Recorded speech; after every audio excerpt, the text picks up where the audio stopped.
Здравейте и добре дошли в първи епизод на MedMedia BG. Специализирана медицинска медия, в която трансформираме сложната медицинска и научна информация на разбираем за всички език. Аз съм Даниел Дурев, специалист по обществено здраве и във всеки епизод ще ви представям полезна и достъпна информация. Ще разглеждаме различни теми и ще каним водещи експерти, за да ви помогнем да разберете как най-добре да се грижите за здравето си.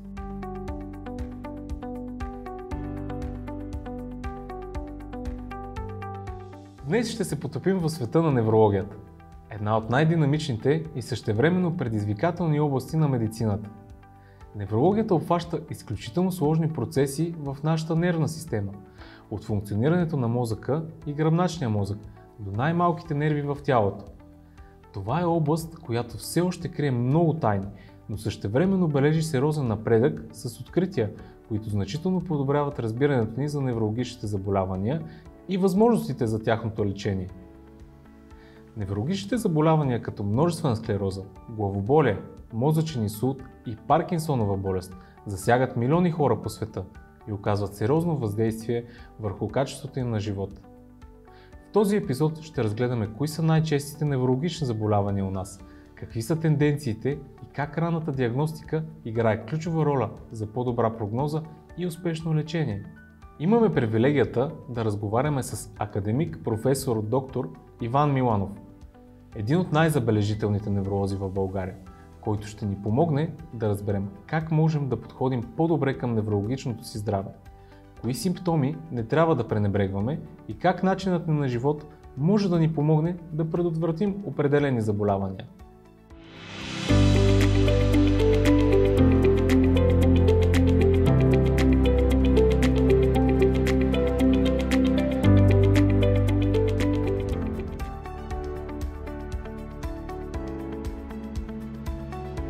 Здравейте, академик Миланов! Здравейте! Искам да ви благодаря, че именно вие сте първият ни гост и заедно с вас поставяме началото на нашата медия. За мен е удоволствие, желая ви успех, дано това начало да бъде ползотворно. Благодаря ви за подкрепата, академик Миланов. Вашият опит и познания са вдъхновение за нас и за цялата медицинска общност. Благодаря. Нека преминем към първите ни въпроси и да се задълбочим във важните теми, които ще обсъдим днес. Кои са най-честите неврологични заболявания в България и има ли някакви специфични тенденции, които вие наблюдавате? Специфични тенденции няма като цяло. България е част от европейската общност, не само на хартия и де-факто. Така че тези болести, които са характерни за Европа и за съседните ни държави, характерни имам предвид по-чести, те разбира се срещат и в България със същата честота. Кои са актуалните заболявания? Тези, които засягат първо младите хора, каквато е множествената склероза. На второ место главоболието и в частност мигрената, което също засяга млади, предимно момичета. Разбира се, неврологията е много широка наука. Има множество заболявания, които са актуални, макар и да не засягат млади хора. Мозъчният инсулт, за съжаление за България, е така един бич, да го кажем, защото България е на едно от водещите места в света по мозъчни инсулти. И разбира се, най-разнообразни други заболявания, като Паркинсонова болест и така нататък. Благодаря ви за този обстоен анализ. В този контекст, нека се задълбочим в темата за ранната диагностика. Каква е нейната роля в откриването на неврологични заболявания и как това влияе върху прогнозата и лечението? Ранната диагностика безспорно за всички заболявания е много важна, защото имаме възможност при откриване рано на едно заболяване да му повлияеме, хода му всъщност да бъде по-лек. Имаме вече достатъчно медикаменти за лечение на повечето наши заболявания. Сега това, разбира се, в България малко не се случва, защото българинът е малко безстрашен. Винаги смята, че на него няма да се случи това, което се случва на другите. Не обича да ходи на профилактични прегледи и тръгва по лекари, когато вече проблема е така доста изострен. Но като че ли младото поколение е по-настроено да се грижи за себе си. И в тази връзка, разбира се, информацията, която дават специфичните медии, е много важна, защото разбира се, че хората не са длъжни да разбират от медицина и хубаво да получават някаква информация, която да им изостря вниманието. Като продължение, бих искал да ви попитам, какви методи за ранна диагностика и иновации са налични в България? Как стоим спрямо другите страни в Европа и света и има ли области, в които страната ни изостава или пък се откроява в позитивен план? Нито едното, нито другото. В общи ние не се различаваме от... Поне с Европа мога да сравнявам. Съединените щати ми е по-трудничко да правя сравнения. По отношение на ранната диагностика, по отношение на техниката, по отношение на кадрите, ние сме според мен на европейско ниво. По отношение на възможностите за лечение, също това, което го има в Европа, го има в България. Смятам, че българската медицина е много добра и ако има някакви пропуски, които хората се вълнуват понякога, те са свързани по-скоро с организацията, отколкото с възможностите. В тази връзка, често ли хората пренебрегват определени симптоми, които могат да бъдат ранни сигнали за неврологично заболяване? Бихте ли посочили някои от тези симптоми, които, ако бъдат разпознати на време, могат да направят разлика в хода на заболяването? Хората са две групи, бих казал. Едните са, които пренебрегват, другите са, които се вторачват в симптомите. И двете крайности, разбира се, не са положителни.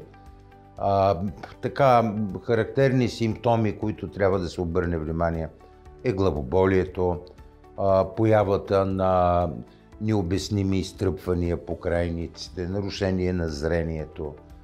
Понякога тези симптоми са краткотрайни, след което изчезват, което успокоява пациента и той не тръгва да търси медицинска помощ, което разбира се е грешка. В този смисъл много добър пример е множествената склероза, при която първите симптоми се появяват и изчезват, след което могат да се появят отново след 1 година или след 2 години. И това забавя диагностиката и лечението съответно. Наистина е важно да се обърне внимание на тези симптоми, защото пренебрегването им може да доведе до сериозни последствия. В същото време, начинът ни на живот също играе роля за нашето здраве. Каква роля имат според вас фактори като храненето, физическата активност и сънят в превенцията на неврологичните заболявания? Има ли конкретни препоръки, които бихте дали на нашите зрители? Това са фактори, които имат значение за всички заболявания, разбира се. Сега, тук пак има две крайности. Едната крайност са хора, които се обличат прекалено много по, в кавички го слагам, здравословно хранене, в смисъл лишават се от глутен, лишават се от ред други хранителни вещества, без да имат нужда от това.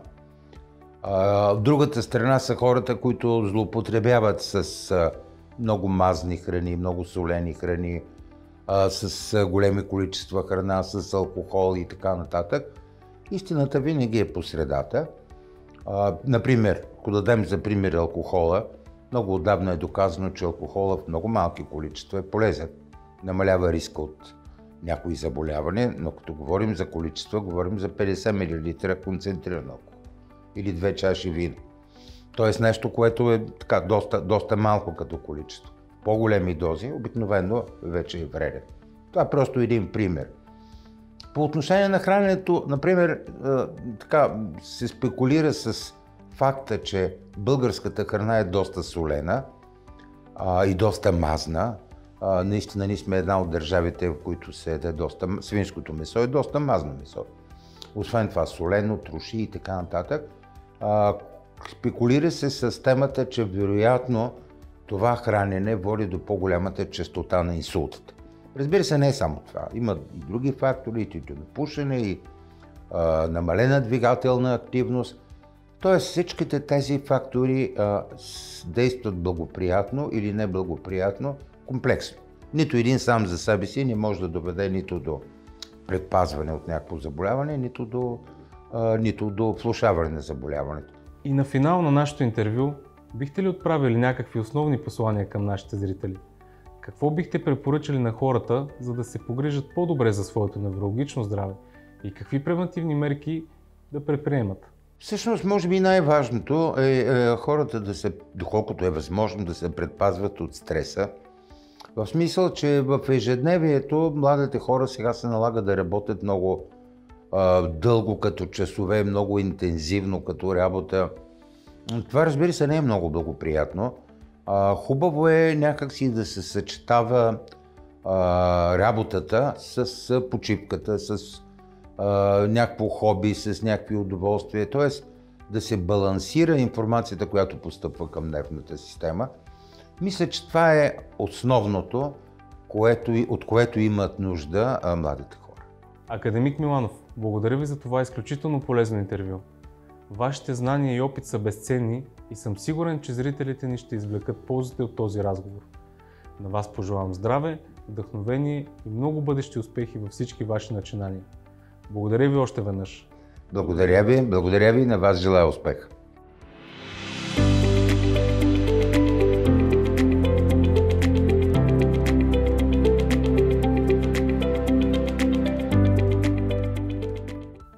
Благодарим ви, че бяхте с нас в първия епизод.